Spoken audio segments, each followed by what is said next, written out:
ghostly apparitions, UFOs, aliens, and mysterious creatures lurking in hidden depths around us. These are the mysteries which baffle yet pique our curiosity. Will we ever prove their existence? Welcome to Paranormal Experienced Radio. Listen as your host and seasoned researcher Kat Hobson discovers new evidence, bringing us closer to the truth with informative guest interviews, the latest paranormal news, investigation advice, and equipment tips. Kat is the lead investigator with SCARE, located in Birmingham, Alabama, and feels that her gifts were given to aid individuals in distress in what should be their safe environments. Now here is your host of Paranormal Experienced Radio, Kat Hobson, on Let's Talk Radio.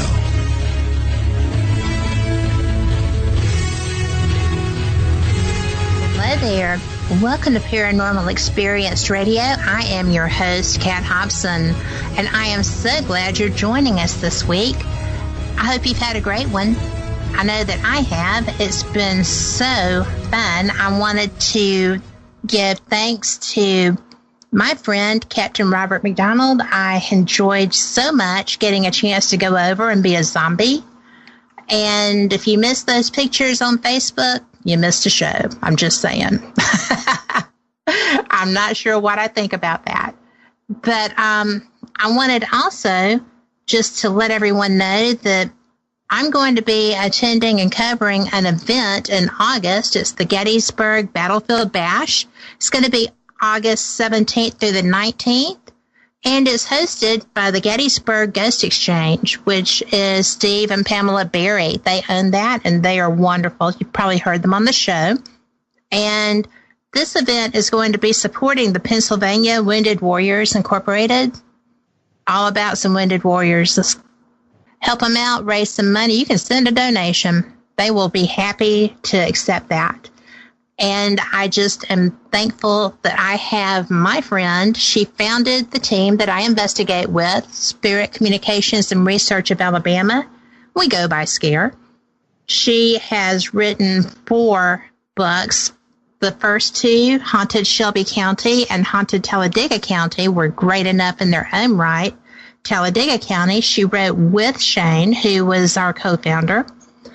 But then she wrote Paint Blue, the Rockford Haunting, and that became Paranormal Witnesses 2016 opening. And I have to tell you that her client, I wasn't with her at the time, her client, Jenny, was so tough and so brave, and I had no idea. She was just astounding. And Kim was too, because that was her first ever case. So who would have kept doing that, right? But she has now written a sequel or a follow-up to Paint Blue, and we're going to find out about that. I know it's for sale, but y'all welcome Kim Johnston. Hi, Kim. Hi, good evening. Thank you for being here. Well, thank you for having me. It's always fun to do your show. Well, it's always fun just to hang out, too. I like that. So, and, you know, our schedules get crazy, so this is a nice time to catch up, right? I know. Busy family life and then a full-time job, volunteering at the library a couple of days a week, and then, you know, the whole paranormal researcher thing on top of that. It gets a little crazy for me, and I know you're just as busy. But it's always fun. It is. And, you know, I actually miss the age that your kids are, because that's such a great time. And, you know, you don't realize it's going by so fast until you look up and there's not anybody but dogs in your house. You know? And I love my dogs, but it's not the same as my kids. And you are at such a great stage of your life. Oh, that makes me sad. My husband's looking forward to it.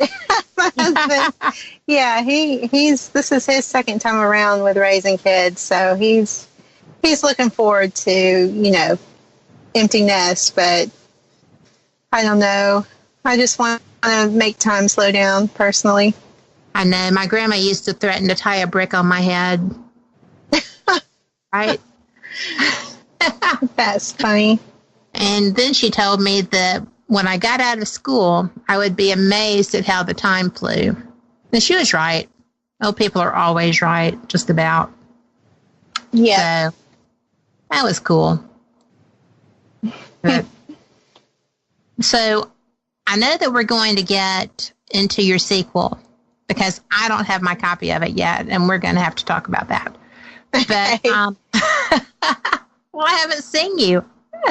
But first of all, I know your history, but we have a lot of new listeners here with the new network, and I wanted you to tell people a little bit about how you came to be such a great paranormal researcher.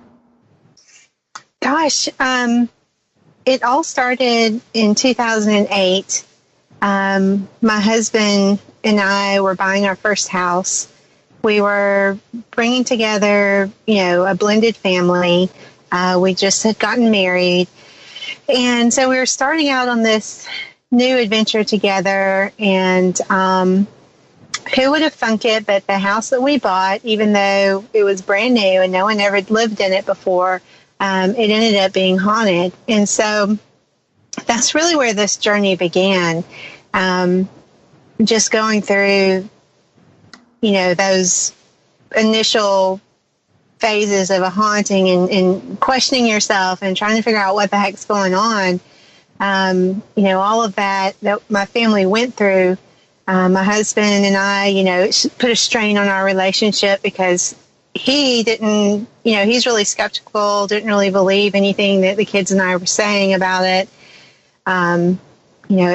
That put a strain on our relationship. Just having kids also waking you up in the middle of the night, being afraid, not able to sleep, hearing things, seeing things, all of those chaotic things happening while also trying to, be a family for the first time. We both brought kids in from previous marriages, etc. All of that, interesting stuff, happening at the same time. Going through all of that just made me want to help people that maybe were experiencing similar things in their lives. So I did that, lived there for about 3 or 4 years, when I finally figured out what was going on a little bit more, came to accept that the house was haunted, and my husband finally came around to accepting it too. And then he was the one that actually encouraged me to start going out and learning more about it, find a group that is interested in the paranormal research and, learn all that I could about it. So he was really the person that encouraged me to take that first step. And it just took off from there, from 2011 to, now it's been a nonstop roller coaster. So, that's how it all began, just with, that unexpected surprise of living in a house that was haunted. So that's my history of how it got started. Well, you pointed out that your home was a new build, mm-hmm. right? So nobody ever expects there to be an issue with that. But, you and I went out to do a case with everyone in Goodwater, and that had a battlefield that had had horrible experiences on it. Mm-hmm. That was really near that home. And, land can get tainted, right? It does. And it holds memories. So some of the things that we experienced in our new build house were children and spirits of children. They were coming to me in the middle of the night, waking me. I could hear them. They touched me. And, every time I would think, oh, it's one of my kids. But as soon as I opened my eyes and saw no one there, or, ran upstairs to see if that was a kid, had gotten out of bed or something, it never was. It never was my kid. And so later on, when I started doing the historical research of the land to try to figure out what the heck was going on, I found out that the whole place had been a group of family farms, and there was this whole little town right there where my neighborhood had been built. The former post office from before the turn of the century, back in the late 1800s, was less than a half a mile from my house. There were two 1800 period cemeteries in the woods on private property on either side of my subdivision's entrance. So, and those cemeteries are filled with these families that used to own and farm this land. A lot of them were children too, which, really hit home, because I realized where these children's spirits are probably coming from now, are probably coming from the cemeteries and from the old land, the family homes. So, that land, I really do think, was holding on to some of those memories and that energy. But I also think that our unique,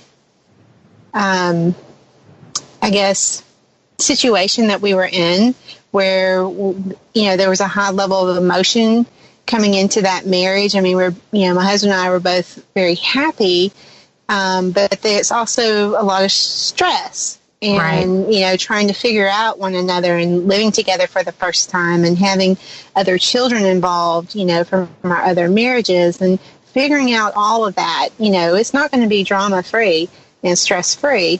So I feel like the unique combination of that particular period of our life plus the history of that area just came together to form this perfect storm for this paranormal activity to occur. So it was quite an ordeal. No doubt. And yet you're so calm all the time. Were you like that when you were coping with that? Were you your normal analytical, mellow, let's just take this step by step computer analyst person? Or yes, I think that's like my base personality to begin with.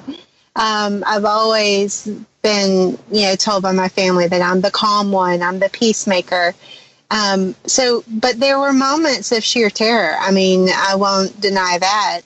When something is grabbing your foot in the middle of the night and it feels like it's about to pull you off the bed, I'm kicking and screaming and, oh my gosh, and panicking. But then when that moment is over and I start to analyze it and try to think, what just happened, I try to rationalize it. Either, it's sleep paralysis, or maybe it was a loved one from beyond just trying to come say hello. I tend to be, kind of optimistic in my thoughts. So yes, you are. I didn't allow myself to go down that path of, oh boy, it's a demon that's, coming to get my soul or something, So I think that was probably a really good thing, that I didn't allow myself to go down that really dark thought process and pathway, because I feel like my situation would have turned out possibly quite differently than it did. Right. I agree. But I had to work through the fear. That was something that I did have to learn to do. But once I learned to overcome the fear, it was very freeing.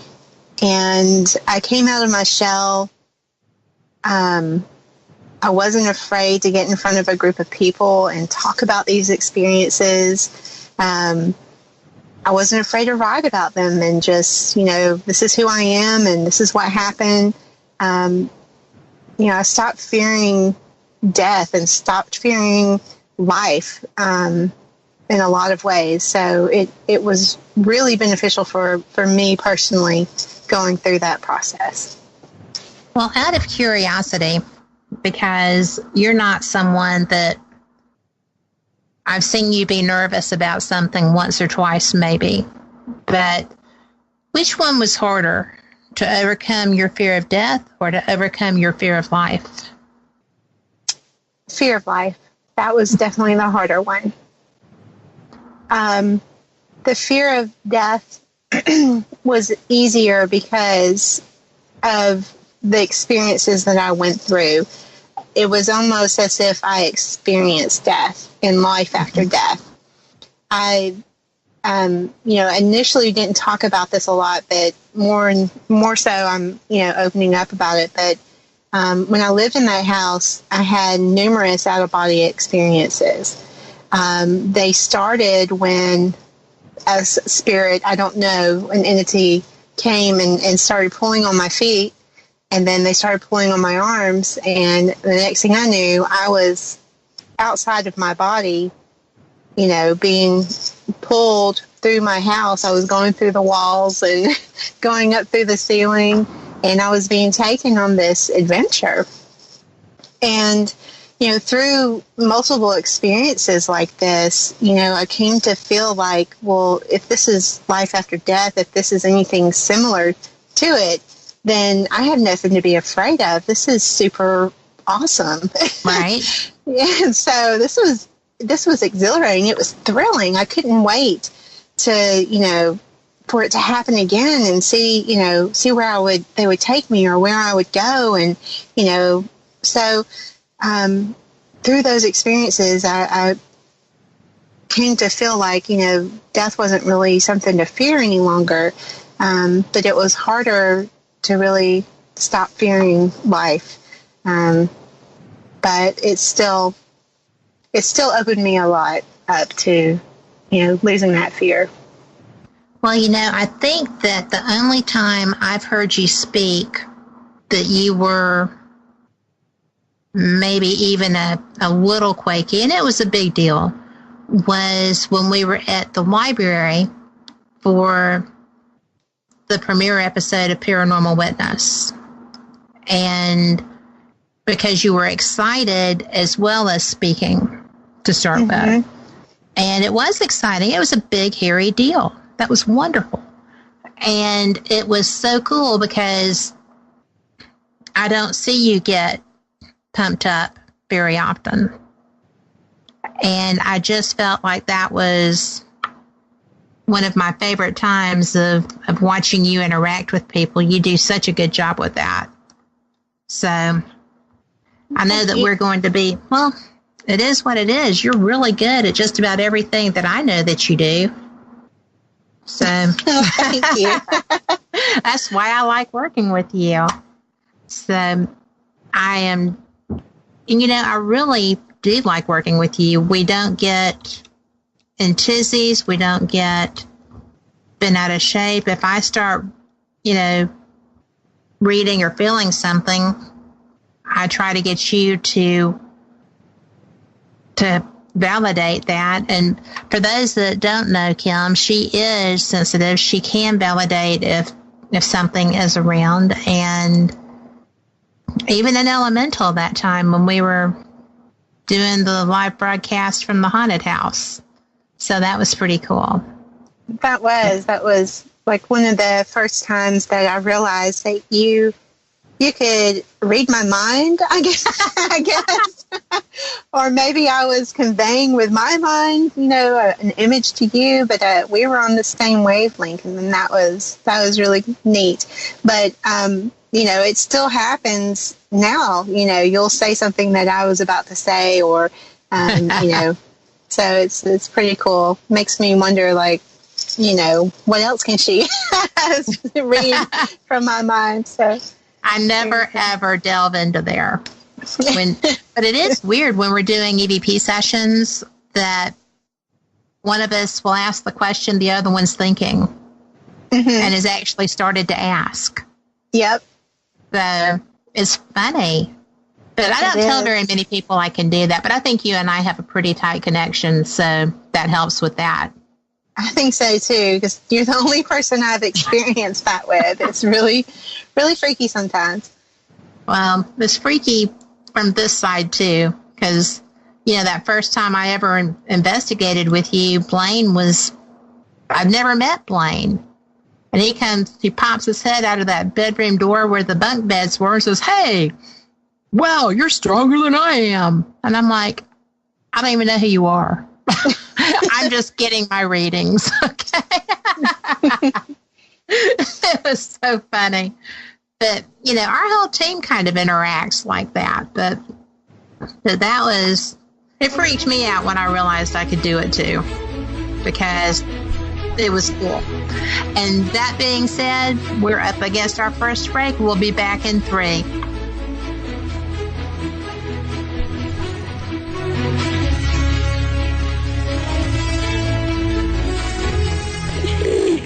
Thousand pigeons sitting on our tower can't be wrong. And hundreds of people stopping by our station with Hawaiian shirts sort of notice us. Don't fly away. Stay right here at Let's Talk Radio for the best talk, news, and entertainment. No birds were actually harmed in this announcement, although we have had a few thoughts.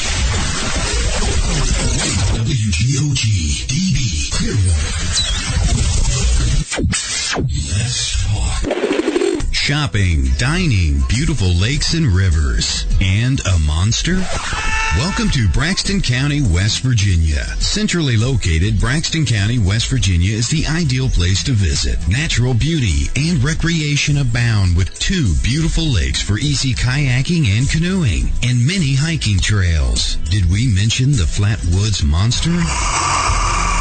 That's right. Visit Braxton County, West Virginia's Flatwoods Monster Museum and not only learn about the Flatwoods Monster, but walk in the same footsteps as the people who witnessed it. Nearly all of our attractions can be found within a few miles of Interstate 79. Visit us online at braxtonwv.org. That's braxtonwv.org. Braxton County, West Virginia. Center yourself here.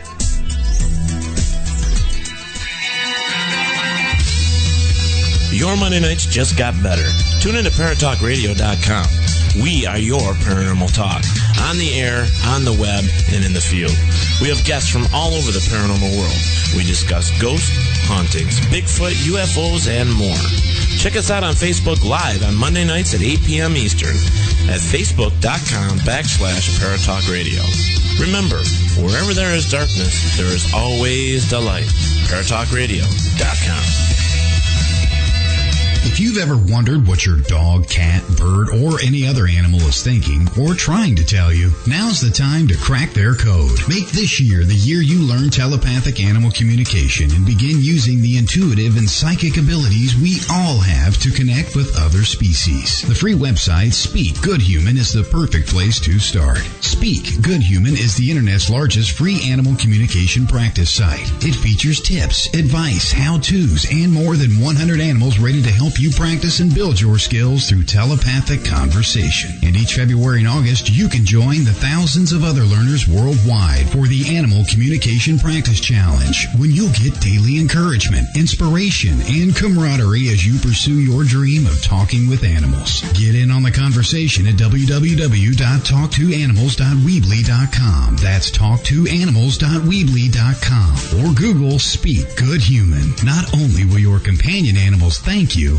but you'll finally be able to hear it. If you call other talk stations, all you get is, "Hello, we're sorry, but no one is available to answer your call at this time." But at Let's Talk Radio, we're here for the best talk, news, and information 24 hours a day. Hear it here first, or find out about the alien invasion tomorrow from someone else. Depend on us. Let'sTalkRadio.net.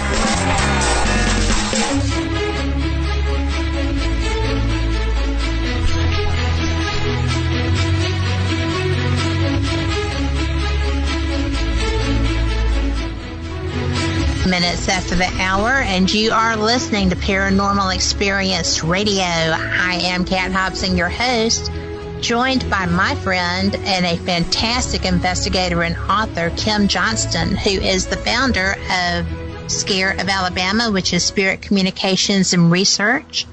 And she is one of the best researchers I have ever known. Trust me. She's brilliant. And Kim, we were talking about going through your experiences, and you started looking, and Dan was encouraging you to find like-minded people interested in the paranormal. And I tell people all the time to be cautious with who you investigate with. And I know that we had a very similar experience with a person separately and before we knew each other, which kind of set up the reason for that statement. And so do you want to talk about that so people can maybe know what to avoid? Sure. Avoid Craigslist ads in general. No doubt. So, I had no, experience investigating, and I didn't know where to look to find like-minded people. I don't remember how I came across this ad on Craigslist, but they were, this lady was looking for someone to help her with paranormal investigations. And I remember going to work and telling Shane, our team member Shane, about it. And he was like, Kim, I don't think that's such a good idea. He was like, I'm going to have to come. He's like, I'm going to have to come with you. This is how Shane got drug into the whole paranormal research thing. He said, I'm going to have to come with you to meet these Craigslist people so you don't get murdered. So that's how he got involved into investigating. And this person that you and I both met at separate times, at first, seems, like a decent person, but then, after she gets to know you a little bit, she tries to drive wedges between you and your family, you and your friends. And it's just really just a terrible person deep down. And, I put up with that for, I don't know, not even a year. And, when she started to openly criticize clients, like in front of them for their own religious beliefs, that was it. I just, that was just uncalled for and so unprofessional. So Shane was like, you're just going to have to start your own team. He's like, I'll be your first member if you do. And I was like, okay, great. So, and thank you so much. Yeah. All right. And, the cool thing is once I let the other team members know that I was going to start my own team and I was leaving, that I wasn't happy, one by one, they all kind of called me and were like, can we come with you? So, because there were some truly, great people that were on that team, still friends with one of them, Nicole, today. So, but it was just so interesting that the first time I met you in person, that we had this conversation in Applebee's in Birmingham about this person. I was like, is her name such and such? And you're like, yeah, how'd you know? That was hilarious. That was bizarre. What's funny was it was so bad that all of us were interviewing each other to make sure that we wanted to invest in each other. Yeah. because that had been such a, and I mean, I never even went out with her. She was just a freak of nature. Mm-hmm. I mean, she really was. She wanted to take me and lock me in the Lyric by myself, which I'm cool with. I don't mind that. But at the time, it had not been renovated, and it was a homeless place that people hid in. And I was going to be locked in, not knowing that there weren't homeless people in there too. Mm-hmm. I was a little concerned. The dead don't scare me. The living can be terrifying. I agree. Yeah. So she was kind of, and she wasn't even going to stay in the structure. She was actually just going to leave. And I was like, I just don't think that sounds very safe for me. Right. And so I started trying to find other people and found you somehow, and it worked out so well. And we've been together. I could not believe that we've been friends on Facebook for 5 years. Where has that time gone? I don't know. It's so weird. I know. To think about it being 5 years. That's so long ago. But something that dawned on me earlier this year was that I have either been experiencing for investigating and researching the paranormal for a decade now. My journey began in 2008 in January when I had my first paranormal experience in that house that we bought. So, I mean, I can't believe it. I mean, that's a lot of time. That's a lot of experience. And even when I've tried to step away and take a break, it never works out. I always get dragged back into it somehow or some way. So I feel like it's just what I'm called to do for this, this time in my life. I would agree with that because I think that the way you approach it is something that people don't see very often. We are all in varying degrees professional people. We have done the corporate thing. Ladarius is a chef. You and Shane are computer people. Blaine is a computer person. Wanda has done all kinds of work. And, we're adding as we go. And it's just, we approach things with that mindset. Or the behavior pattern anyway. And I think that's part of what makes customers feel comfortable. Clients feel comfortable. I know it is with you because you're just so calm and reassuring. I say it's because you're still a young mom. You have to be patient. I've gotten to the point that I'm just like, yeah, whatever. Just tell us about it, right? But it is interesting to see us work as a team, I would think, because we approach this, and you never get called names. Rarely. They love you. Yeah, I think they do. Or we play good cop, bad cop or something, so I'm always the good cop. But I'm trying to be the good cop sometimes, and I'm still getting bad. There was a time I was getting a complex. Remember when we were out there by that river when we went to the Blue Hole? Yeah. I was so crushed and dismayed. Oh, goodness. Well, you've, I want to talk about this first case, and we're going to get to that because I don't know how you went on the second one. Okay. After that experience. But when you decided to start this adventure separate from your home, and because Shane was not a happy-go-lucky team member, but he was there supporting you because he wants proof, right? So has he found any to make him think that this is a strong possibility?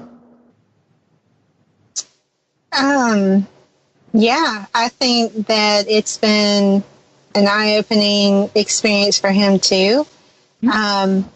He's skeptical, but I think he's become slightly more of a believer over this, last couple of years that we've been doing this together.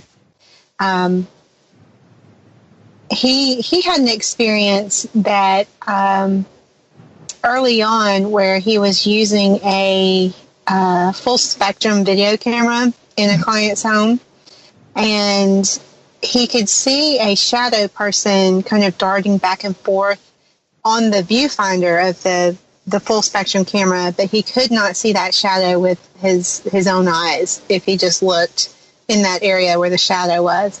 So he, I think that was like a turning point for him. He was really excited about the video footage, and, he just couldn't believe it. He couldn't believe that he actually caught this shadow person, with the full spectrum camera. So I think that was a turning point for him when he starting to believe just a little bit more. But still today, he is an asset to the team because of his skepticism, and he wants to debunk everything, which I think is a good balance for us. Yes. Having diversity in the team is is really key to, I think, our success. We have, people with all types of religious beliefs. We have people with all types of personal beliefs. And I think that just makes us stronger as a team. Well, I agree totally. We have had some places that we've gone that have been uncomfortable for us. And we've had places that we've gone that were surprising because the client had not been as forthcoming as they probably should have. Mm-hmm. And,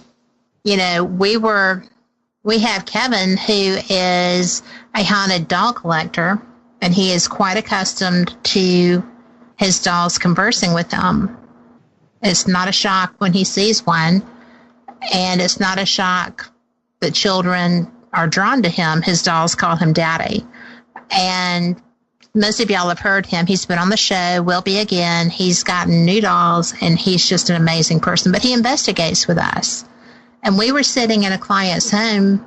I know you remember this because it was so wild. And I looked over, and Kevin's face is just like, I can't believe what I'm seeing. And he said, is there a child here? Do you remember that? When we were out in the boonies? I'm not recalling. You got to keep telling me. Okay. But the client had a 1-year-old child. Oh, yes. Who had gone to bed. And so she says to Kevin, well, my daughter, but she's in bed asleep. And he was like, I really hope not. Yeah, I do. Yes. I remember that now. That was, but there was a lot that she had not shared with you. And, and you have to be aware of those situations too, because sometimes that could go awry, couldn't it?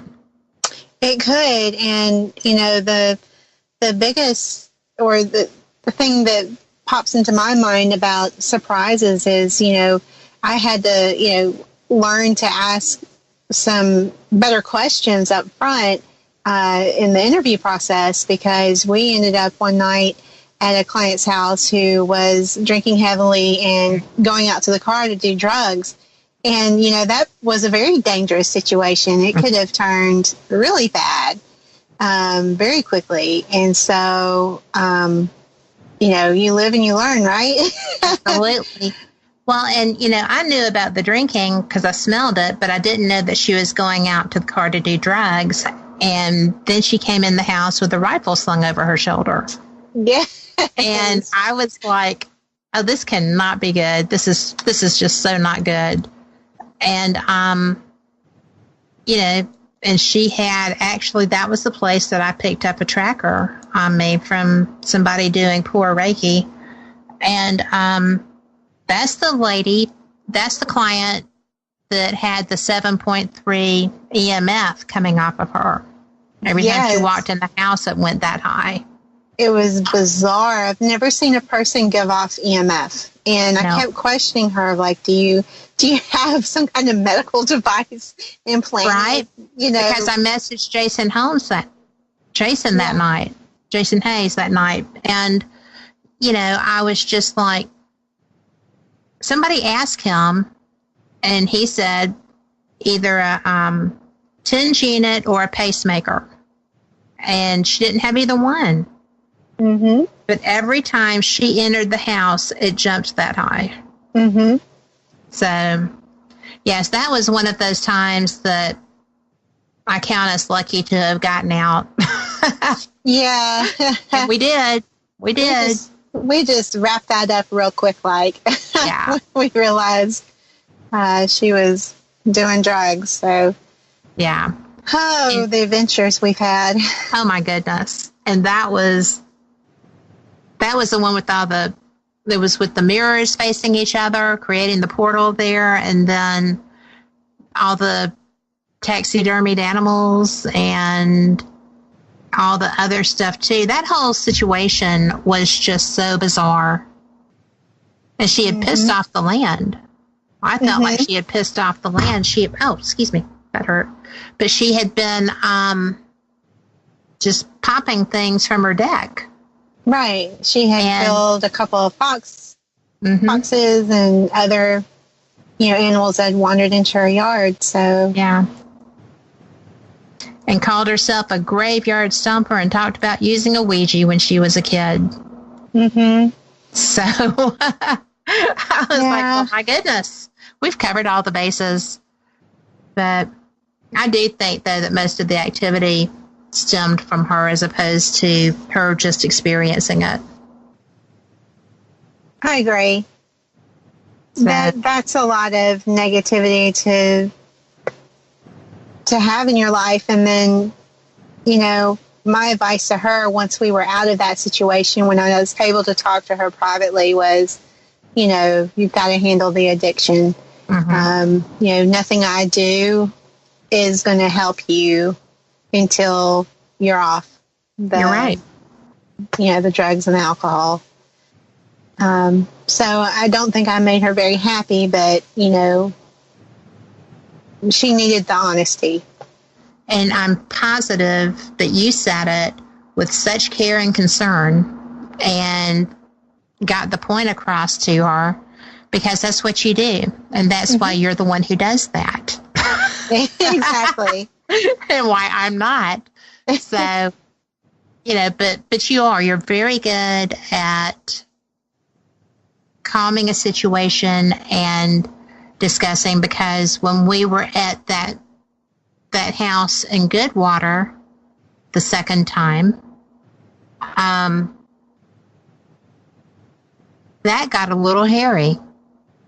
And that was the first time that I had ever actually seen a mirror put out a breeze. Right? Yeah. That was interesting. And then when we were talking, there were all kinds of small mounds that I found out later are Indian burial places generally. Not always, but generally. If there's a lot of them in an area, that's usually a burial ground. They don't have to be big like, the ones at Moundville, but I had no idea. And Ladarius has joined us in chat. So that's pretty much an honor. Ladarius Young is our teammate, and he's brilliant. He is also Shout Out World, and he is an empath. So we are so glad to have him here, and he knows stories too, so we're not going to let him talk. Just kidding. But, I am enjoying this. We don't often get to talk about past cases because we're usually on other cases. Mm-hmm. So that's pretty neat. I'm having fun. And, when we get back, because we're going to be coming up on a break before much longer, but I want to talk to you about some of the methods that you use for your research, because, I went to the library and they sent out all of this microfiche and paper to put on computer because they had to back up what they had on the microfiche. And that was so frustrating. And you do such a fantastic job of that. You research all of the areas downtown that are, part of the ghost tours, and we can talk about those too, because you are so innovative in finding ways to expose the public to the paranormal. I think that's awesome. And, it's just really pretty cool that you find all these things. Some of the stuff I know don't have good records, like things that have burned. Sloss has to be as well documented on the past as they are, there aren't that many records if you actually go looking for them, are there? No, and I've never gone looking for Sloss specifically, but, it can, the 2 books that I've written, or 4 books that I've written, doing that research, it can be frustrating and lead to dead ends. We I hit a dead end for like 2 or 3 years with the Hank Blue case. So, it's just, you got to stay, revisit things and come back and, maybe it wasn't there 2 years ago, but maybe there's something out there now, so you just have to remember to go back and look again if you don't find it initially. Well, I know part of the episode Paranormal Witness showcased y'all actually doing the research on that area. And I was glad they did, because that's such a large part of what you do and something that you're just brilliant with. I mean, I'm a paralegal. I'm trained to research, and you have a better time finding things than I do. And I think that's cool. I love it. I love that part of it. Just the discovery, and, it's like a treasure hunt. So it's really, really something I'm passionate about. Well, I think it's cool.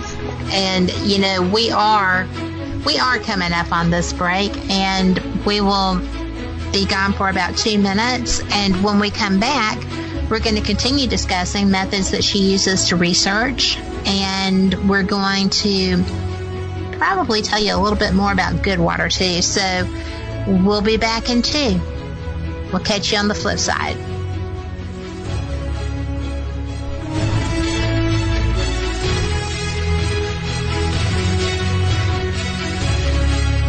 The weather outside is cold, but we're smoking hot. Hot damn. WGOG DB Clearwater.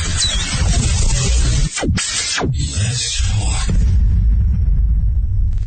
Haunted, a psychic story by author and radio host Ariel Grace. This is not your average book of hauntings. Haunted, a psychic story is written from a psychic perspective and contains true stories and some handy tips. Written in 3 parts, Haunted, a Psychic Story contains chilling adventures, advice from the archangels, and helpful tips used by Ariel Grace to clear haunted homes around the globe. Haunted, a Psychic Story is available on Amazon, or you can download straight to your Kindle.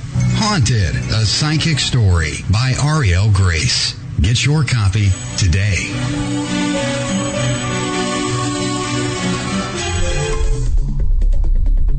There are thousands of health and beauty products on the market these days, but how many can you say are truly natural? The name says it all. And Naturally by Darla is here to humbly serve, guide, and help to heal all individuals seeking a more natural way of living. NaturallyByDarla.com provides a wide variety of products and services like essential oils, soaps, balms and salves, powerful mists, and ancient healing techniques. Curious yet? We thought so, and invite you to visit our website, naturallybydarla.com, or call 847-334-1580. That's 847-334-1580. Naturallybydarla.com. Humbly serving for over 10 years. Naturally.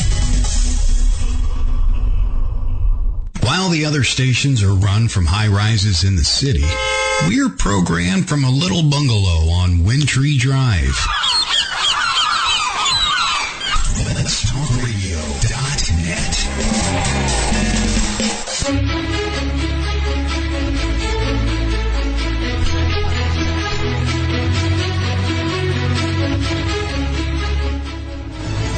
47 minutes after the hour, and you are back with Paranormal Experience Radio. I'm Kat Hobson, your host, and I am joined by my friend and the founder of my investigation team, as well as a brilliant author, Kim Johnston.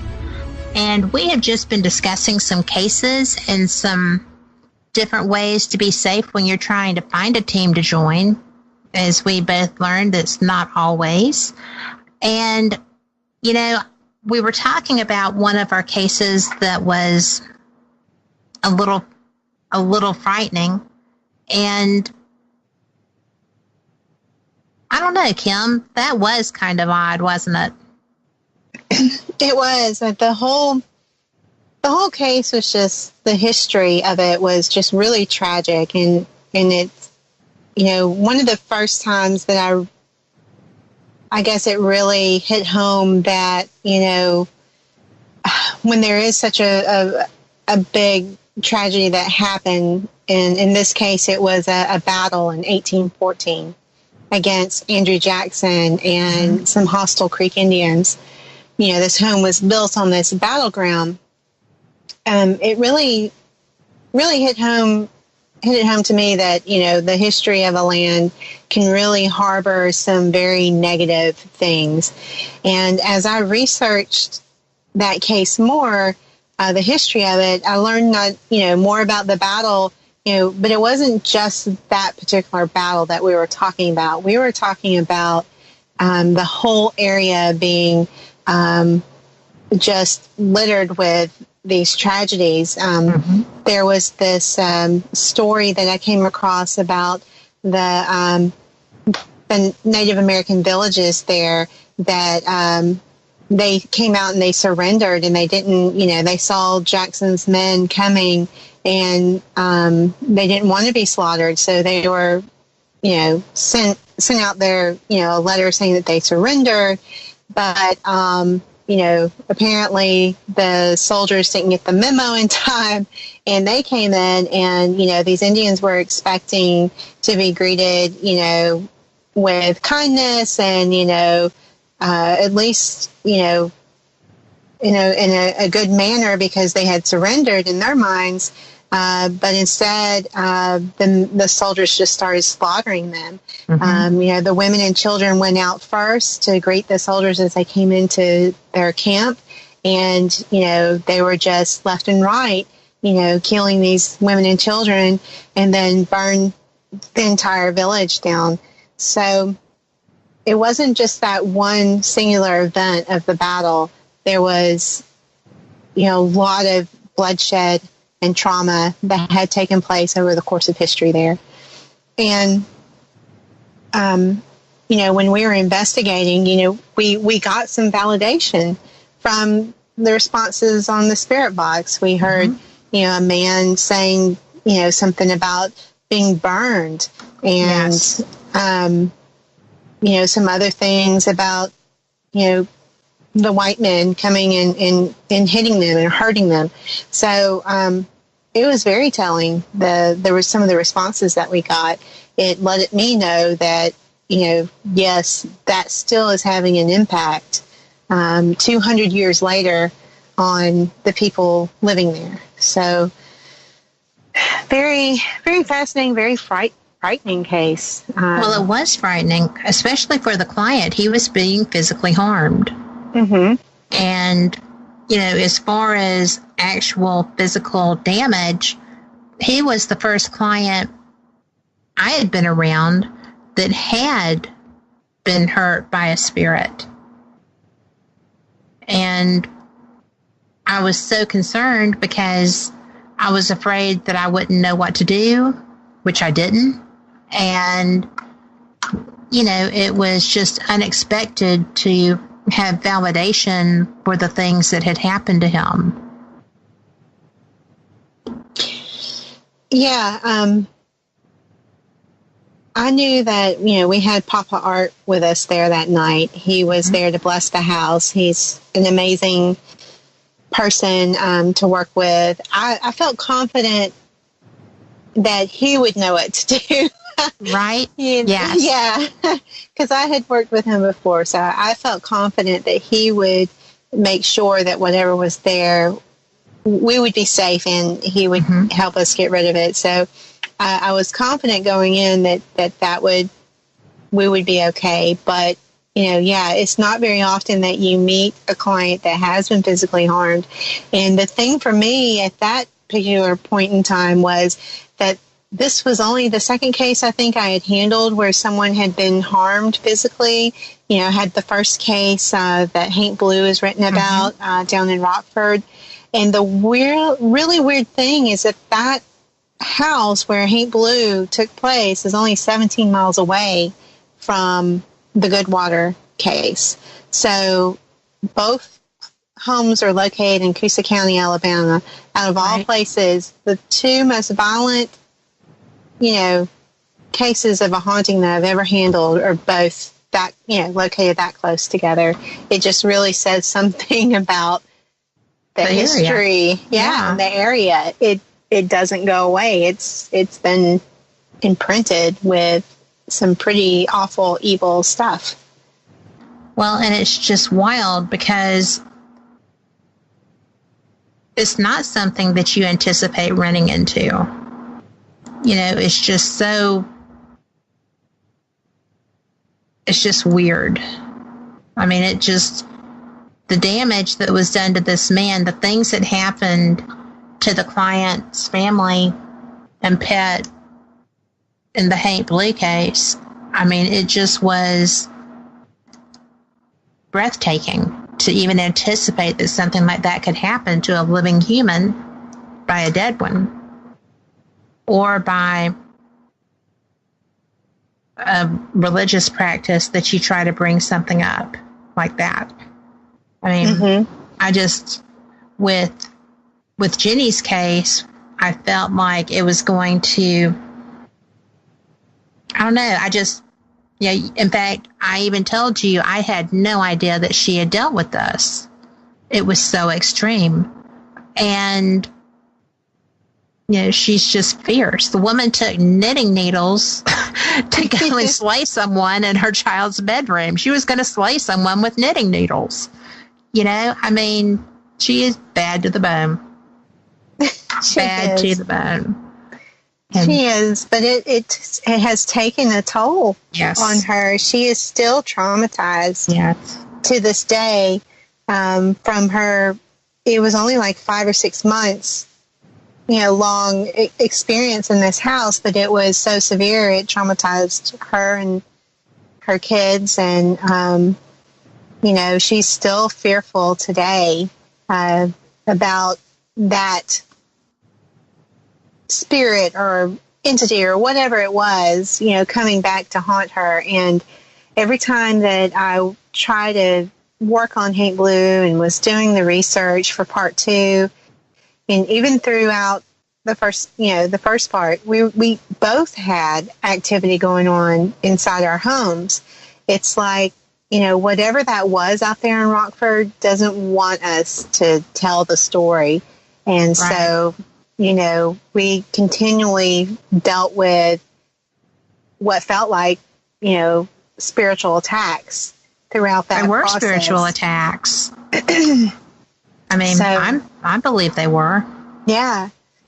And it was just, I don't know. I try not, I don't want to believe that a spirit can harm people, because if I believe that, then I have to believe that they could harm me. So it's a difficult thing for me to try to reconcile that, because I believe Jenny, I believe our Goodwater client, that they were physically harmed. But it's like, gosh, if I believe that, then I have to believe that they can harm me too, and I don't want to.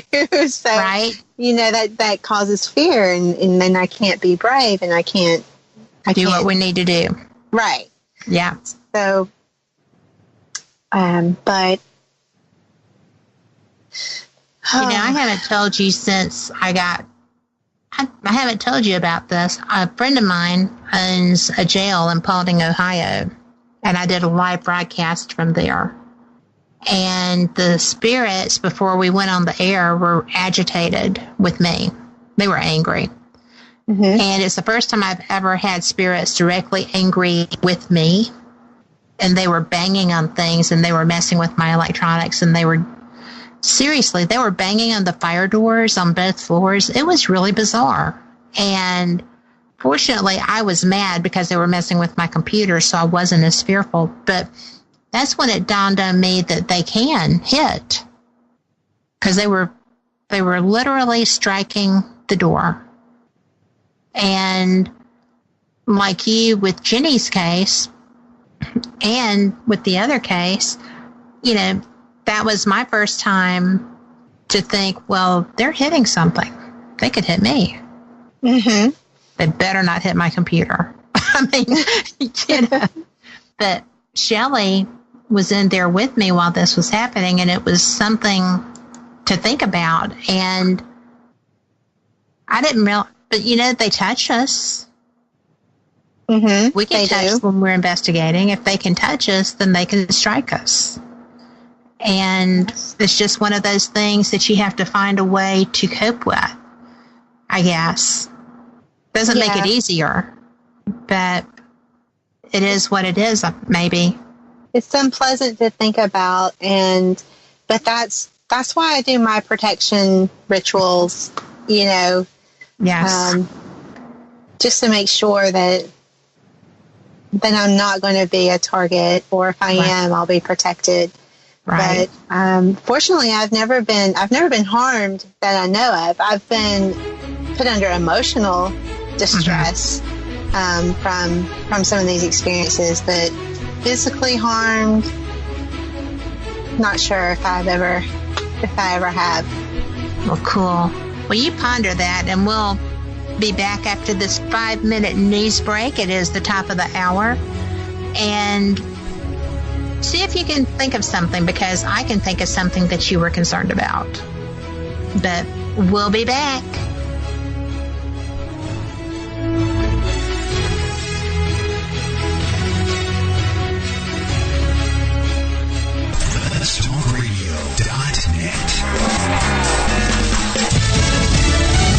Another shakeup at the White House. I'm Lisa Lacera, Fox News. One day after appearing before the House Intelligence Committee as they investigate Russian meddling in the election, where she told lawmakers her work occasionally requires her to, as she put it, tell white lies, Communications Director Hope Hicks steps down. She has been one of the president's closest advisors. She's been with him for the past 3 years or so. I mean, to say that she almost operates as his right hand really is an understatement, I think. She worked with the Trump organization in the past. She was working with Ivanka, and then she took on what was an unbelievably intense job during the campaign, where she was, for a long, long time, literally an army of one doing communications for the Trump campaign before they scaled up and they brought a few more people on board. The president with laudatory words about her resignation from the White House. Fox's John Roberts at the White House. In a statement, Hicks saying, in part, there are no words that to adequately express my gratitude to President Trump. And the president accusing some lawmakers of being afraid of the NRA as he holds a meeting this afternoon on toughening gun laws. Fox's Jared Halpern live on Capitol Hill. After those sharp comments about the NRA from President Trump in a bipartisan White House meeting, Connecticut Democratic Senator Chris Murphy says the days of the NRA getting whatever it wants may be over. I'm not sure if that was a reality TV show or whether that was an indication of what the White House is going to be pushing up here in Congress over the next few days. And Pennsylvania Republican Senator Pat Toomey, who sponsored a measure expanding background checks to a larger group of gun sales, says the president's support could get that measure across the goal line. It did fall short of the votes needed to overcome a filibuster in 2013. Lisa. Thanks, Jared. Wall Street at the close, the Dow lost 380, the NASDAQ dropped 57, the S&P fell 30. Fox News, fair and balanced.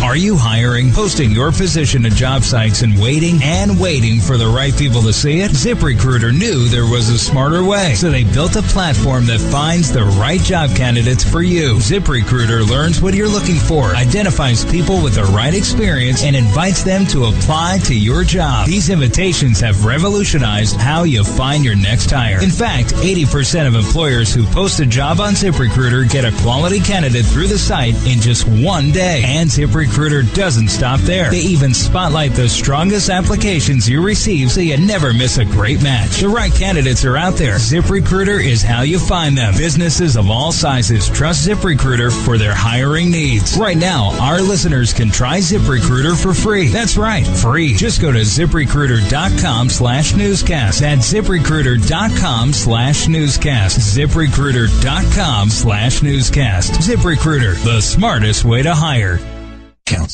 An investigation underway in Dalton, Georgia, after a teacher barricaded himself in a classroom and fired a handgun to keep people out. Fox's Cornell Scott has more live. Lisa, police don't know why teacher Jesse Randall Davidson fired the shot, but he's been charged now with aggravated assault, carrying a gun at school, reckless conduct, and other counts.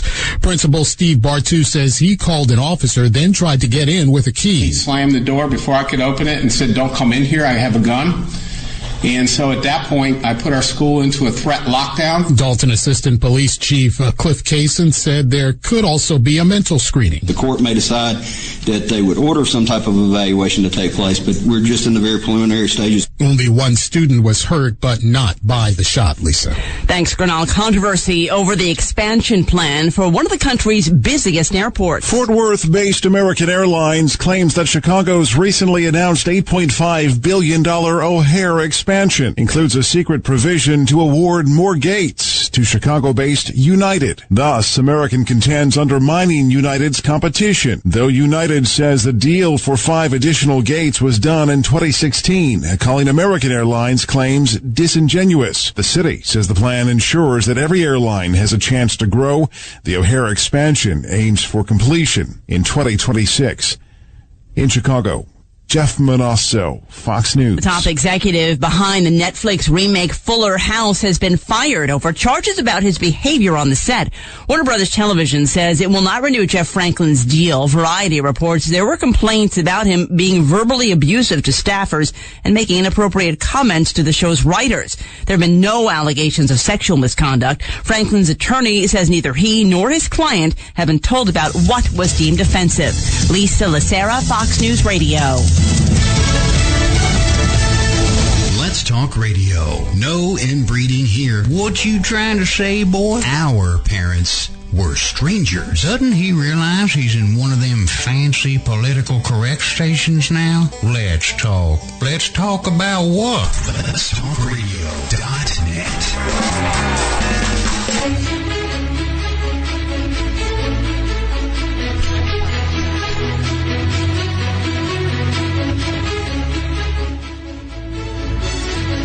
It is 5 minutes past the hour, and you are back on Let's Talk Radio with Paranormal Experienced. I am your host, Kat Hobson, and I am joined by my friend and co-investigator, Kim Johnston.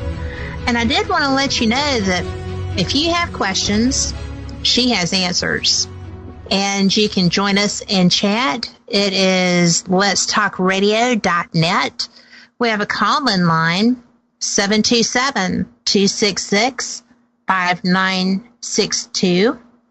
Or you can text, if you're just not the chatty kind, to 727-417-9238. You can also tweet me at ParaExperienced. Kim, I'm just having a great time with you. And did you come up with a time that you had been a little concerned? Yes. And I'm not sure if this is the one that you were thinking of, but when I was trying to complete Paint Blue, there was a time that I was feeling pretty stressed, about activity going on in the home and activity going on at Jenny's house too. Every time we tried to work on this and try to finish, there was a container in my cabinet that fell out just out of the blue. I opened the cabinet door and bam, this container fell and it smacked me on the hand and it hurt so bad. I couldn't even talk. I couldn't even breathe. And my kids were like panicking because they just found me like crumpled on the floor. I was in so much pain. But that was one time that I wondered if that could have been related to, right, who I was writing about, this negative entity from Rockford. Was that the time that you were thinking of, or did you think of something else? Well, that was the time that I had thought of, but I also thought when we were doing the live investigation on the air with Scare Radio, and Blaine was in the booth listening, right? He was on the air with us, and he was hearing all the EVPs that were coming through. And we walked into the back, and we had already done the casket, which was freaky enough in its own right, because there you just stepped right in the middle of it. But we had gone outside, and that elemental was just bouncing all around between us and the quarry like it was trying to protect the quarry from us. And you were standing there, and I was like, just close your eyes. I know this is what this is. Just close your eyes and see what you feel, because you never believe that you're actually doing that. And I think that it was a little freaky it was freaky for me because it was my first elemental, right? Mm-hmm. And I needed validation, and you're so good at that. And you so don't trust yourself all the time with that. But you're so good at it. And so that was a time that I thought, well, I think that she's a little tense with this, you know. And I just thought, well, okay, maybe I'm pushing too hard. But I didn't like that casket. That casket was creepy because it looked used.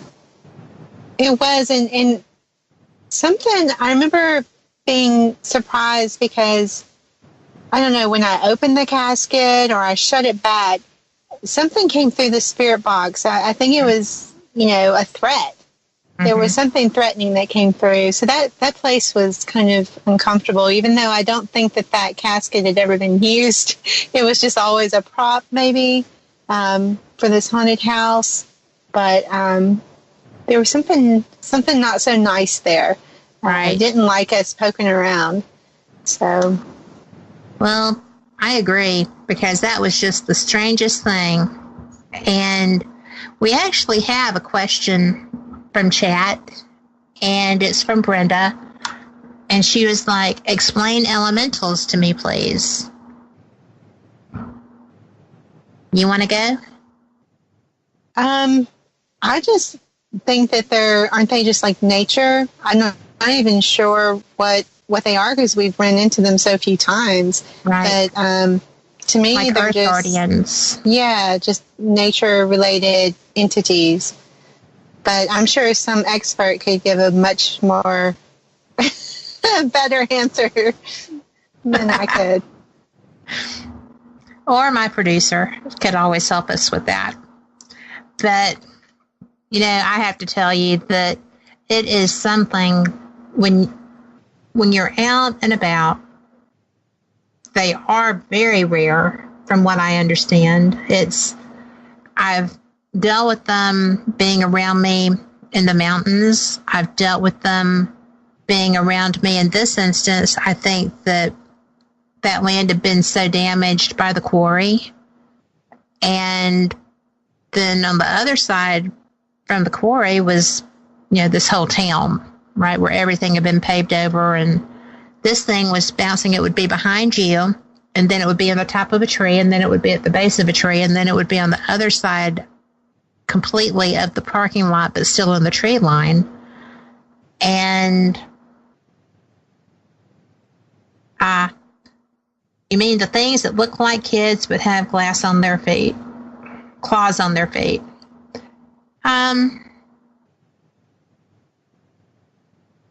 We're talking about a spirit. We're not talking fae or animals or anything like that. They're basically land guardians.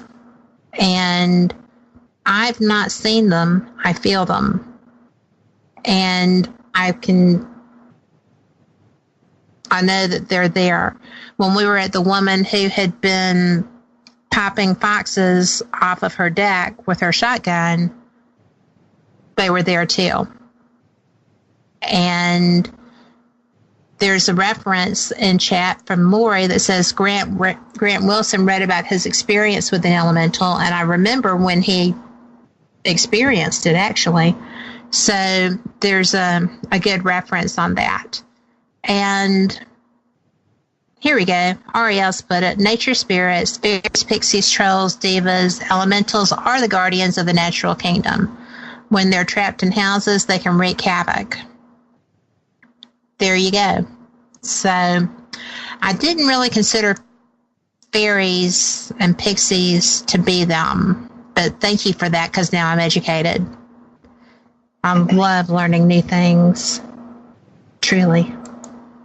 But there you go. But I thought that you were just uncomfortable in that environment, because I know I kind of was. You know, thinking back about it, I don't recall being too uncomfortable. Maybe just, maybe it was just a little strange.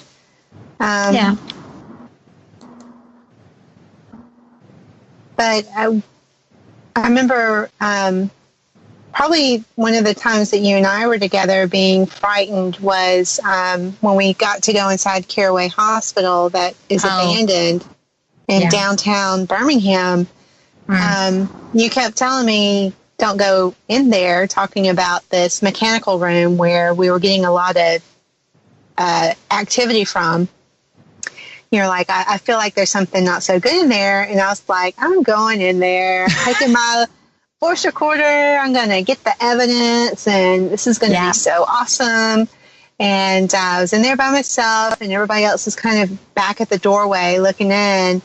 And all of a sudden, this chain that was hanging on the wall next to this bay door that would roll up for deliveries, that chain just like clanged as hard as it could against the wall. and then I was like, okay, they mean business. So we were like walking backwards, saying the Lord's Prayer, trying to get away from whatever was in there. And that stairwell there. I forgot about that. That was one of the few times I've ever just turned around, stopped, and turned around. Yeah. I could feel, I don't know what was around the next bend, but I could just feel something really bad in there. Right. I mean, and then we found out, and it's been fixed since, so don't try to go there. But, the hinge was off. The door was chained, but the hinge was off. Yeah. So, and that was actually the coldest night of that year. And we had gotten permission to go in and do that investigation. And that's the first place that I ever caught a shadow figure on film, too. Do you remember? Mm-hmm. And that was awesome. And it was also the first time I'd ever seen Shane, our fearless skeptic. His nerves were rattled, and he was scared. So there was a lot of firsts there at Caraway Hospital. Well, that was weird with Shane, though. Very out of character. Well, and, because they were supposed to be where we went to. And when we got to the floor they said they were on, the door was locked. And somebody was looking out that window. And I was like, open the door. Open the door. What are you doing? And then the face went away, and we heard them on the radio, and they were 2 floors up. Yeah, where are you? Yeah, that was Get here quick. That was interesting. I had forgotten about the face in that window, and it really was a person. I mean, it wasn't a living person, but it really was a person's face. So, well, we have had some good times. We have, haven't we? I think that was probably my favorite investigation that I've ever done, because I was born there. Oh, and I was, and we got to go up and we saw the star, and that was when we had that freaky moon and stuff, and it was active all through the whole hospital. And, I've never been someplace that the police had to clear for me before I went in. Yeah. That was a little weird. Yeah, but they did that because we kept hearing conversations. I was so certain that someone was in there with us that, when they stopped by, I was like, can you check it out for us? Because it was a little concerning. It was more than a little concerning. It was a lot concerning. But, they found no one inside with us, and just really bizarre. It seems like we would have ran into somebody if there had been someone there, and we didn't. No. And, when the chain doors would bump, that was interesting also. The ones that went into the other section. On the crosswalk? Yeah. It felt like a scene out of The Walking Dead, where the zombies are behind the chain door. It really felt like something was on the other side of those doors trying to get to us. That That was unsettling. That was unsettling. And, I'm sitting there thinking, okay, there has to be someone over there. But the closer you got to that door, the higher the energy level was. Mm-hmm. And I was just like, I'm not touching that door. I'm just not. And you would have. But yeah. And that was before the chains rattled at me at the other place. Well, that was a place that I got that man's voice that I didn't get until I got home. I still feel like I should go back there, but the one that said, "No, they shot me." Mm-hmm. And I was like, "Oh my God, I didn't hear you. Oh, nobody answered you. You poor man." That's the worst I've ever felt about getting an EVP in my entire life. Because I didn't help him. I didn't respond to him. Yeah. So, and that being said, we have talked all the way through this first segment, and we've got to get to hate flu. So that's where we're going, and we will be back. 3-minute break. We'll catch you on the other side with the story of Voodoo Preacher.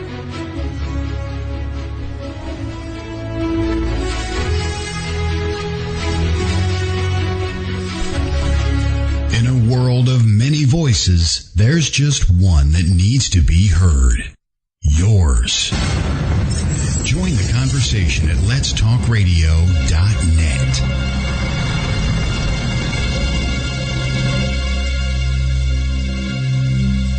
Shopping, dining, beautiful lakes and rivers, and a monster? Welcome to Braxton County, West Virginia. Centrally located, Braxton County, West Virginia is the ideal place to visit. Natural beauty and recreation abound with 2 beautiful lakes for easy kayaking and canoeing, and many hiking trails. Did we mention the Flatwoods Monster?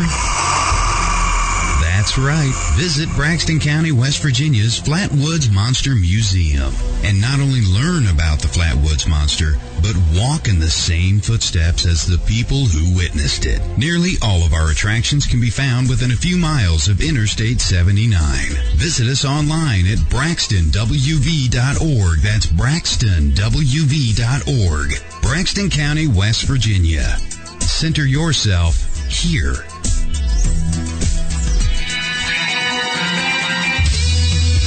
Your Monday nights just got better. Tune in to ParatalkRadio.com. We are your paranormal talk. On the air, on the web, and in the field. We have guests from all over the paranormal world. We discuss ghosts, hauntings, Bigfoot, UFOs, and more. Check us out on Facebook Live on Monday nights at 8 p.m. Eastern at Facebook.com/ParatalkRadio. Remember, wherever there is darkness, there is always the light. ParatalkRadio.com. Nothing feels better than a good cleanse to wash away the day. If you think that refreshes you, then experience the ultimate cleanse with Soaps by Susan. Cleansing Spiritually LLC uses only pharmaceutical-grade essential oils, all-natural shea butter, coconut oils, and vitamin E, and tailored toward the ultimate cleanse. Susan uses a skin-safe fragrance with an aroma that brings a smile to your face and takes you to that happy place within. Each bar is handcrafted and custom to order, so it not only cleanses the soul, but also matches your room's decor. Cleansing Spiritually soap makes great gifts, or you can just indulge yourself for a spiritual cleansing you'll never forget. You want some now, don't you? We thought so. Contact Susan Todd to place your custom order at Facebook.com/spiritually. Don't settle for clean. Get spiritually clean at Facebook.com/spiritually. We interrupt our scheduled programming to bring you the following conspiracy theory. Humpty Dumpty was pushed. WGOG DB Clearwater.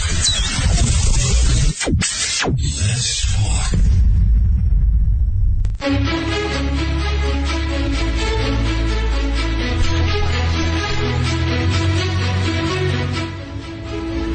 Three minutes after the hour, and you are back with Paranormal Experience. I am your host, Kat Hobson, joined by my friend, co-investigator, and a jam-up author, Kim Johnston.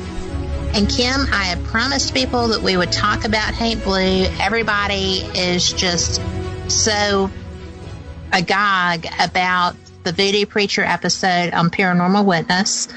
I get people that saw it, that saw you in it, and know that was, that you're scared. And I get asked about it all the time. And I have to say, well, I had nothing to do with that. That was pre-me. But that was your very first ever case, right? Yeah. And, I knew Jenny from high school. I didn't know her. We were acquaintances. And so I knew of her. And when I got remarried to my husband now, Dan, his niece knew Jenny. And I was like, how is that possible? Because his niece is, all the way over in Louisiana. How did they know each other? So we kind of came together again, kind of met after all these years again and got to know each other a little more. Because one of the things that I discovered that Jenny and I had in common was she had her son Buddy, who has autism, and I had just married Dan, who had a 14-year-old son from his previous marriage that had autism as well. So I'd never dealt with autism before, and I really valued Jenny's, information and her experiences on the autism front. It helped me. So, but I had no idea that, the two of us were brought together for something completely different than that. I mean, I'm sure we were brought together for several reasons, but I had no idea this house down in Rockford, Alabama, a place that neither one of us had ever visited or were familiar with before she lived there, had no idea that this would forever, entwine the two of us because of this story. So, I just happened to get into the paranormal. She just happened to move to Rockford into this house and, immediately noticed that something was off, but she kept dismissing it. She didn't want to, overreact, but, the house there was something definitely wrong with it. It started off with just like, the odd small appliance dying, her car keys getting moved, just hearing something above her every night about the same time in the attic.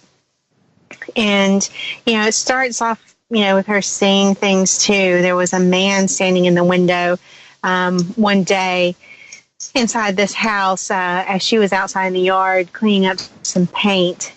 She'd been inside painting the upstairs of the house. The entire upstairs of the house was painted in this blue paint that she would come to realize was actually haint blue.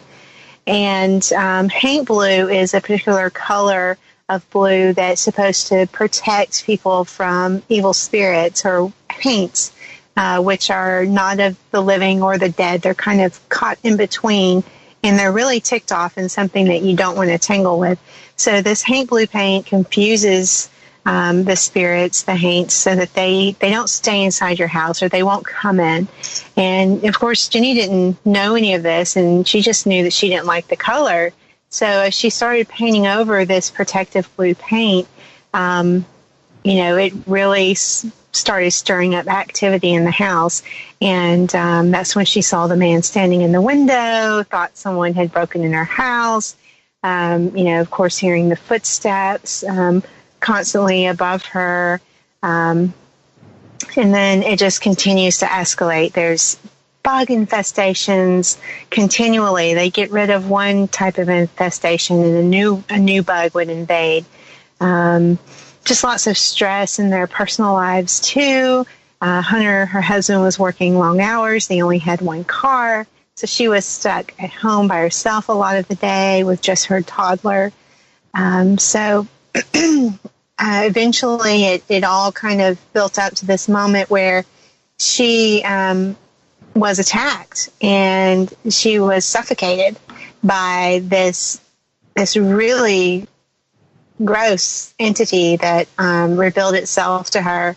Its flesh was smelled like rotted meat, and it was just raw and gross. And, this thing had 1,000 sharp teeth in its mouth, and it crawled up from the foot of her bed, got onto her chest, and then started trying to suck the air out of her lungs.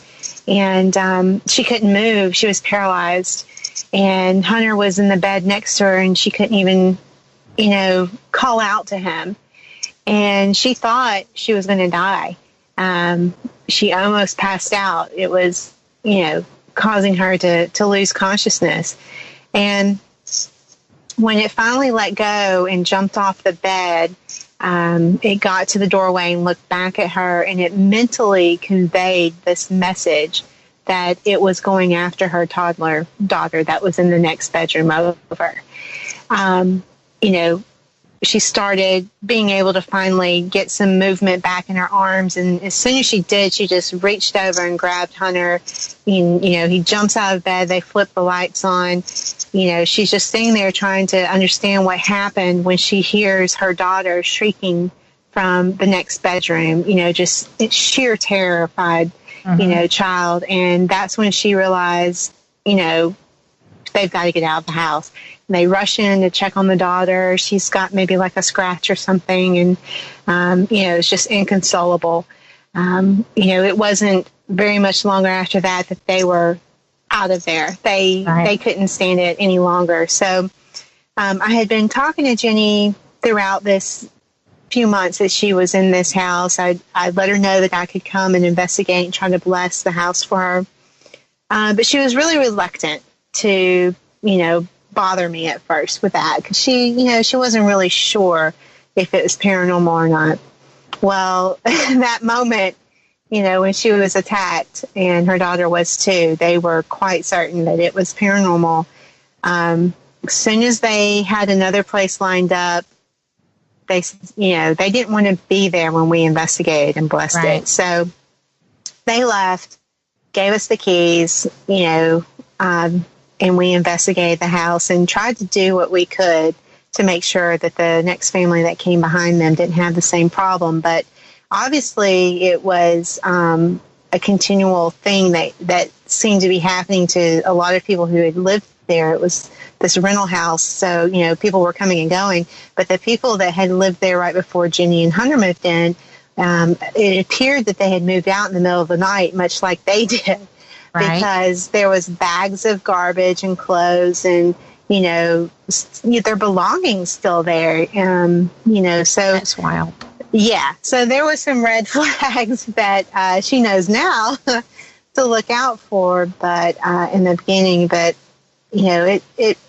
it's pretty clear to me that the people who own the house knew that there was a problem because of the blue paint, and that they were trying to fix the problem, but also the people continually moving out in the middle of the night. That would be an indicator. Yeah, they couldn't keep tenants. The real estate agent who showed the house to Hunter and Jenny, later on told them what a pain it was to keep it rented because people wouldn't stay. So we had no idea why this experience why they went through this. And, even their family pet possibly was even affected. They found their dog mutilated near their home. She had gone missing, and when they finally find her, she's had her heart cut out. But they don't understand why, who would do that, how, it's just so wild, everything they've been through. While they lived there, Buddy, the son that has autism, he was about 9 years old at the time. He became terribly frightened of mirrors. He saw something in a mirror one night when he was getting ready to take a bath, and it led to, a couple hour long meltdown. He was so terrified, and it just, really drained his mom, trying to get him to be calm, and, but he wanted to cover every mirror in the house, any kind of reflective surface, even like a doorknob that maybe was a little too shiny. He was covering them with washcloths or socks, or, everything reflective had to be covered. So, it was very traumatizing for all of them. but we never understood why this had happened. We didn't know much about the history of the area. So, it was just one of those things. I thought, case closed, it's over with, maybe one day we'll know, but then it was 2-3 years later, I get this message from Jenny, and like she's like out of her mind, excited that she may have possibly discovered some history about that area that they lived in. And, so from there, I took, the information that she gave me. She said that there was this man who they called the voodoo preacher. She said, I know he lived in this area, but I don't know where. I don't know if this was connected or related at all. But, we had to research it, and it took us, a good couple of months of going back and forth between Coosa County and here, my house in Birmingham, going through all the courthouse records and searching all the news that we could, all the old archives. But finally, we pieced this story together that, the voodoo preacher, there was some connection to him, to this house that she had lived in. But he had been accused of being responsible for the deaths of 5 of his own family members. He never got convicted, which is, another just crazy twist in the story. But he was accused of killing his first wife, who he had been married to for 20 years. She was found dead in her car on the side of the road. This happened several miles away from the house. But after her passing, at some point he moved to just pretty much next door to where Jenny and Hunter had lived in Rockford. So we were able to confirm that he owned a house just next door. He then was accused of or suspected of killing, I believe it was a nephew or his brother. I'm not sure which one was next, but he was suspected of killing his nephew, his own brother, his second wife, and his own stepdaughter, who was only 15, 16 at the time. Mm-hmm. So over a course of not even 10 years, it was less than 10 years, he was accused of all of these suspicious deaths.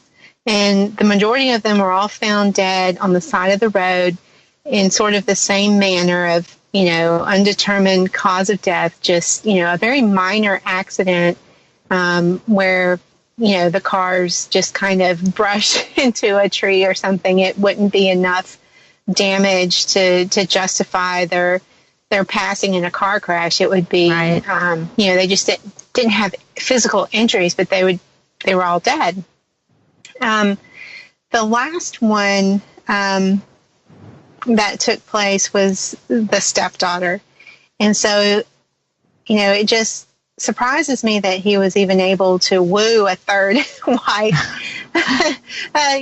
to get her to marry him, No doubt. At this point, he had the reputation in town of being a very, very scary person. I mean, people would, if they saw him coming, walking their way on the street, they would cross the other side, so they wouldn't have to pass him. They believed that if he looked in your eyes, he would own your soul. And because of his known voodoo practices, he would, hang chickens up in his trees in the front yard, and he would use the chicken's blood to paint his doorstep, supposedly for protection from evil. So he, supposedly was very open about his voodoo practices, but he was also this Baptist minister. So, it was kind of confusing. That is confusing. Yeah. It is confusing to people, but it actually goes pretty much hand in hand because, when the history of voodoo, when those islands and places were being colonized, and they were being converted into Catholicism. They still wanted to, the natives still wanted to practice their voodoo, but so what they did was kind of hid their practices by, naming their voodoo gods after saints.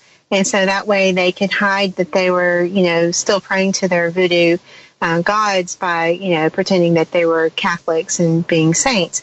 And so, it does go hand in hand, even though a lot of us think of it as being two different things and two different religions.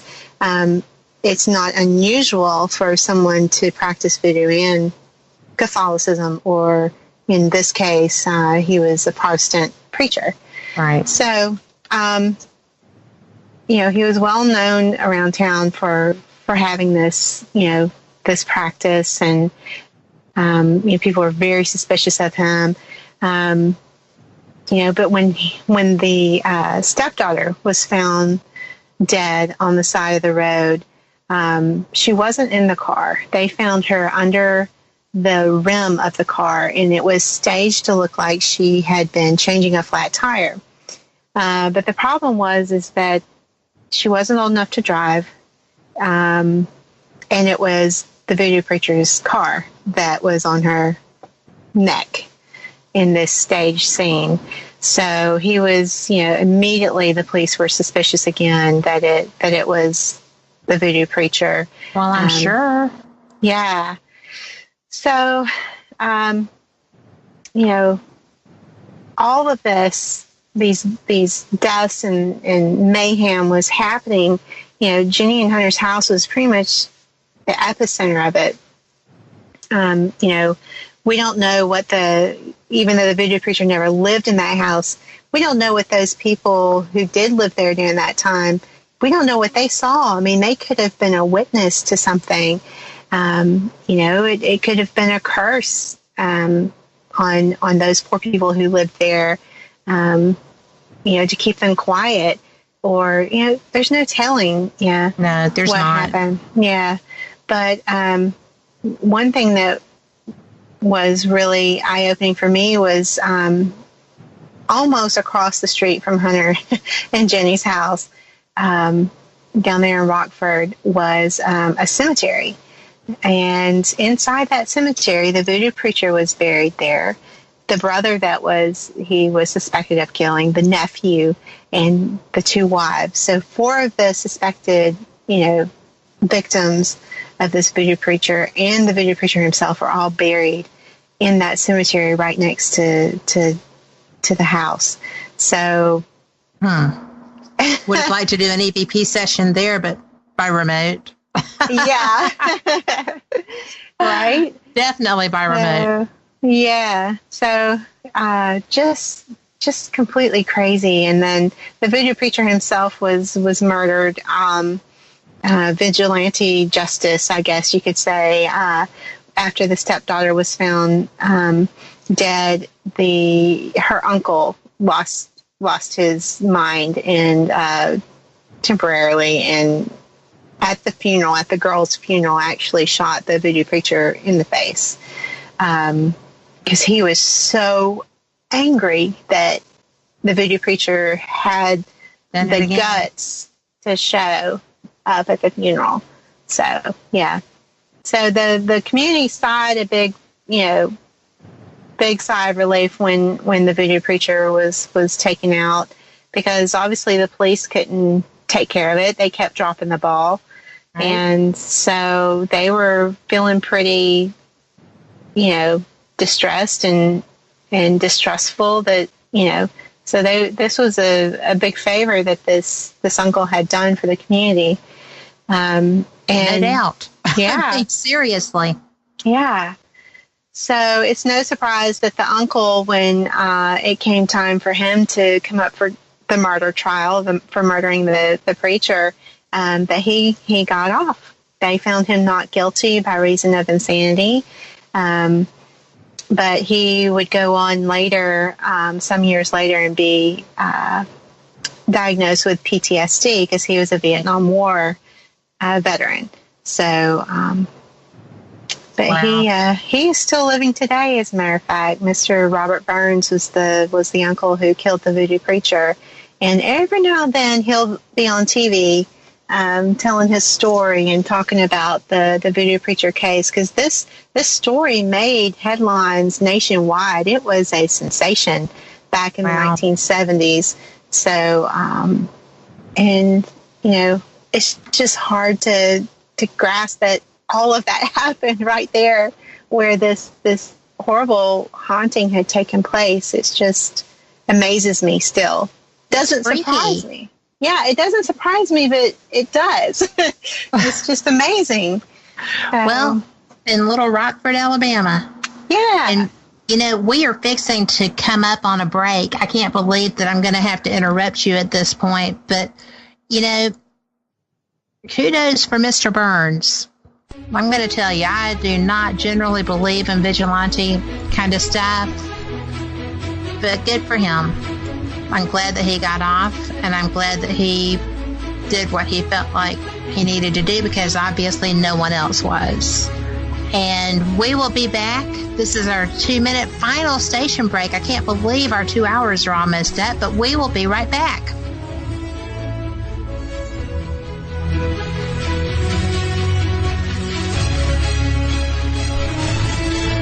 We pause for station identification. It's the little cinder block building on the north side of town with the towel behind it. WGOG DB Clearwater. Let's talk. Haunted, a psychic story by author and radio host Ariel Grace. This is not your average book of hauntings. Haunted, a psychic story is written from a psychic perspective and contains true stories and some handy tips. Written in 3 parts, Haunted, a Psychic Story contains chilling adventures, advice from the archangels, and helpful tips used by Ariel Grace to clear haunted homes around the globe. Haunted, a Psychic Story is available on Amazon, or you can download straight to your Kindle. Haunted, a Psychic Story by Ariel Grace. Get your copy today. Loan modification scams come in all shapes and sizes. They call themselves mortgage consultants, counseling services, or loan rescue firms. They target homeowners on the brink of foreclosure, and these con artists can steal your home. McGruff the Crime Dog here. Safeguard your finances and protect your home. Start by finding a free legitimate housing counselor today. Take the first step. Visit ncpc.org/mortgage fraud. This message is from the National Crime Prevention Council and U.S. Department of Justice. Building relationships during recovery from mental and substance use disorders can put the strength of family and community behind you. We're all connected, offering encouragement, support, and hope. Join the Voices for Recovery. Strengthen families and communities. For confidential information on mental and substance use disorders, including prevention and treatment referrals for you or someone you know, call 1-800-662-HELP. Brought to you by the U.S. Department of Health and Human Services. We know you listen to other stations, but want to thank you for choosing ours. WGOG Digital Broadcasting. Let's talk.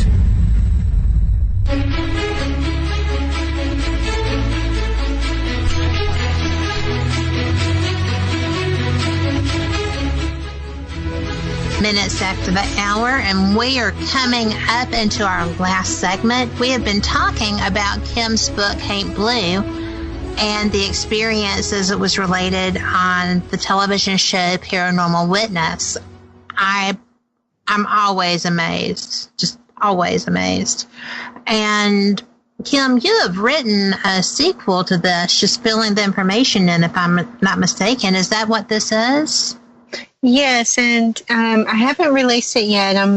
I actually was talking to Jenny today. I'm just waiting on her to send me the cover art, and all I have is edited. The manuscript's ready to go.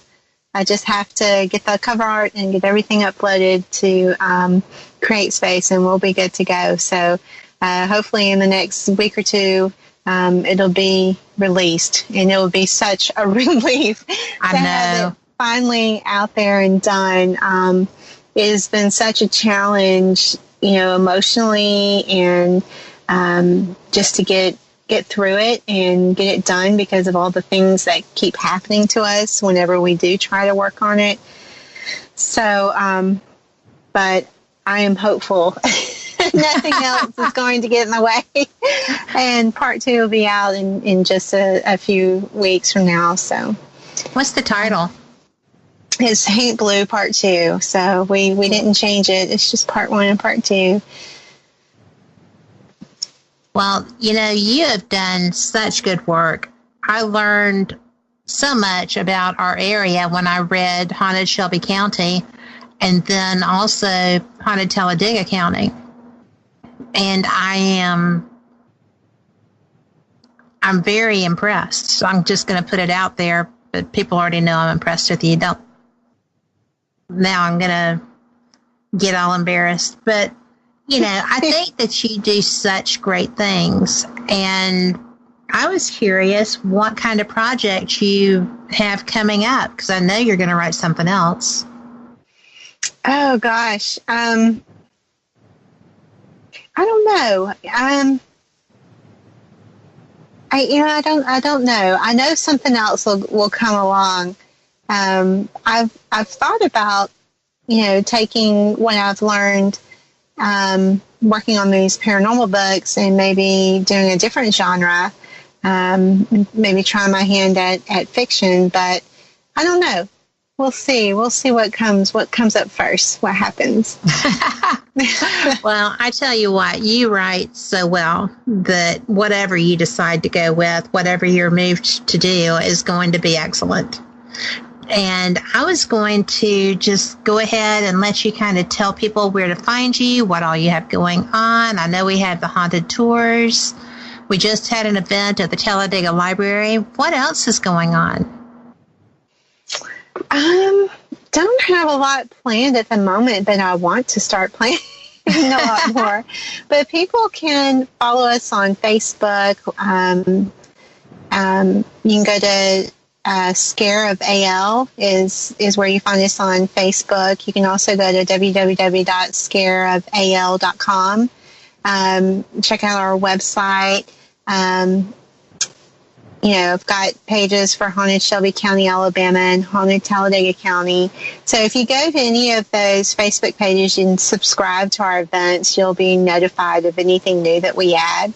But ongoing, what we have are the Haunted Birmingham bus tours. So our next one is March 24th, and Kevin will be the tour guide that evening. We only have a couple of spaces left, but we'll be doing those throughout the year, usually on a Friday or Saturday evening.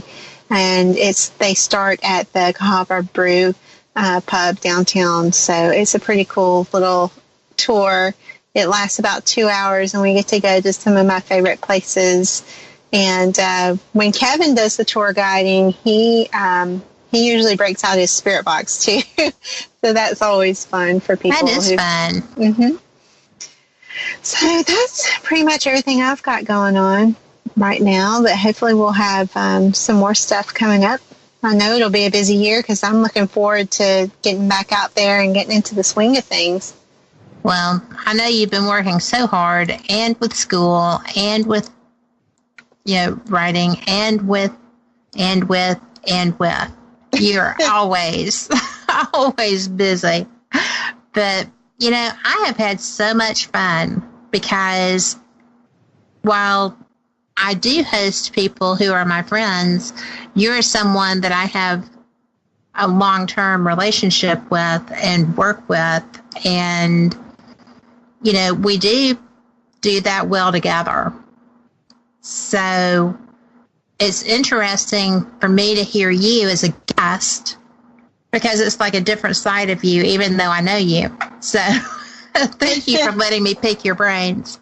But we do have one final question. Okay. And that is from chat. And Brenda wants to know, and I'm going to tell you, the people are fascinated because everything in Key West has paint blue. Okay. Every veranda, porch, roof has that. So she wants to know if the paint blue color actually works. I have not tried it personally, but I would say from, Jenny's experience that it was working until she covered it up. So, but yeah, there is a belief, that still exists today, and that's why it's painted in so many places. Yeah. So, personally, I think if you believe it works, it'll work. Belief is a very powerful thing. So it is. And it's a very strong protection because, if you have faith, you can move mountains, right? That's the quote. Yeah. And, you were talking about Catholicism and the saints and stuff, and I knew someone who was a really struggling, raging alcoholic, and when he would drink, he had, little statues of the saints on his television stand, and he would turn the saints so they weren't watching him drink. I'm not kidding. And so, I guess you can't pray to them if they know that you're doing something like that. I don't know what the logic was back there. So, I guess he felt like he would be judged if they saw him drink. Yeah. And, so different belief systems do different things. And I know that you've met my friend Bloody Mary down in New Orleans. You did her tours. Right. And, she is a voodoo queen. Mm-hmm. And she's an interesting woman. And I have different beliefs than she does. And I think most of my issue with her was when I was in her house, she had a snake in her altar. And I was like, I am so out of this house. But the skeletons didn't bother me. Okay, the skull didn't bother me. The snake bothered me. But was it alive? Yes. Yes, it Wow. was. And she had 4 separate altars. And she's actually a wonderful woman. She has a museum now. Have you heard about that? The Bloody Mary murder house on Rampart Street. And I got to see it when it was being renovated, but I haven't been since it opened because every time I get near there, the weather's atrocious. And David's like, you can't drive from Biloxi to New Orleans. The weather's too bad. So, coming back late. But not all voodoo is the voodoo preacher style. Right. And that's, but that was the reason why it was so sensational back then, and it still is today, is because people don't understand voodoo. And right. I first want to admit that I didn't understand it when I started researching this, but I've come to have a better appreciation for voodoo, the religion, and, just like with anything else, it can be used for good or it can be used for bad. Yes. And so it can. And how many people do we know in various faiths that use the power or notoriety that they gain to do things on both sides, both teams? Yes. But, I appreciate you. I love working with you. And I'm glad that you've been here with me. And we are almost out of time. And I just love going back over some of our cases. We've had some interesting work. We have, and I hope we continue to have interesting work and adventures. So, oh, we will. I have no doubt, because it's always out there. It's always always going on. And I'm having Frank Lee back on next week. Oh, I love him. I love him too.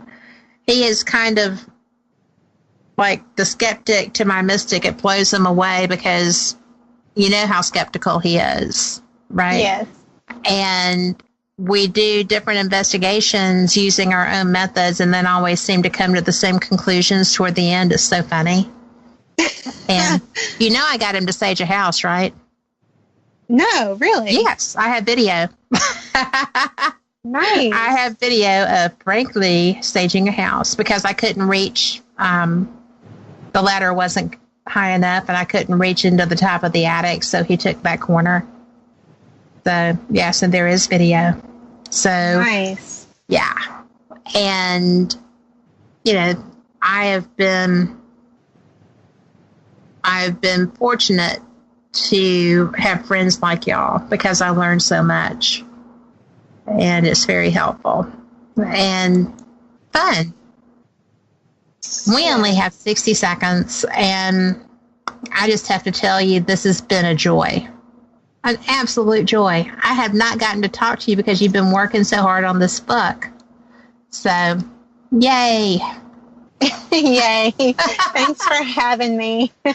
Oh, anytime. And I mean that. Anytime you want to. If you have something going on, you just let me know and you will be right back on here.